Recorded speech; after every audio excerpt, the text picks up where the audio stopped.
Some of you might be familiar with this phrase of Yogananda's, which was an encouragement to be actively calm and calmly active. And it was a way of also inviting a kind of training for our consciousness to call upon that pointer. Really, it could be at any time of the day, and it may not even be a time where you especially feel like you need to be calm, but it can also be especially helpful in moments where maybe you feel less calm. What is it to actively engage calmness? To orient your attention and your consciousness toward what your system already knows of calmness.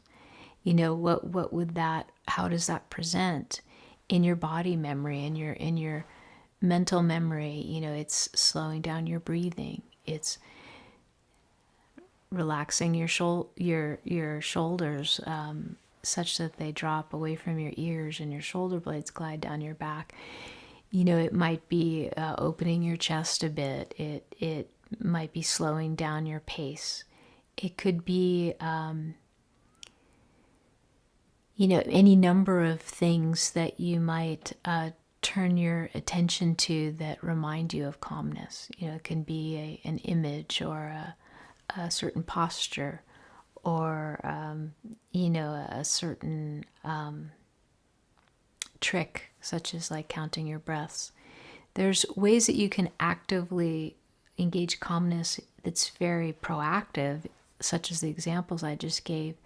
But it might also be more subtle, where you just call forth a sense of calm that you've learned to attune to through your meditation or to cultivate in your being, and you can call upon that to come forward. So there's a way to engage calmness. And in Yogananda's saying, he's saying, what is it to be actively calm? And I think of that as actively calling forth your knowledge, the knowledge of your being, not the knowledge of your mind, although that might play a part of calmness. And then what is it to be calmly active? And to have that intention that changes your relationship with time. Often when we're not calmly active, there might be a speediness to it that might be fraught with a kind of urgency or feeling that time is scarce. And sometimes that is true. Sometimes it's an imperative that we act quickly. But it's also something to look at and examine once again, to investigate. Another thing Yogananda was famous for saying, Paramahansa Yogananda is his full name. He was famous for saying, take everything, I don't know if he said everything, but take these contemplations into your inner laboratory. He meant really investigate and find out for yourself.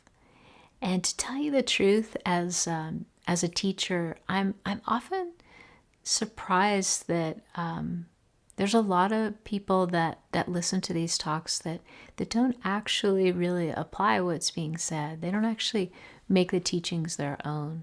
But then there's a whole host of other people that are doing so and really are reaping the fruits of that.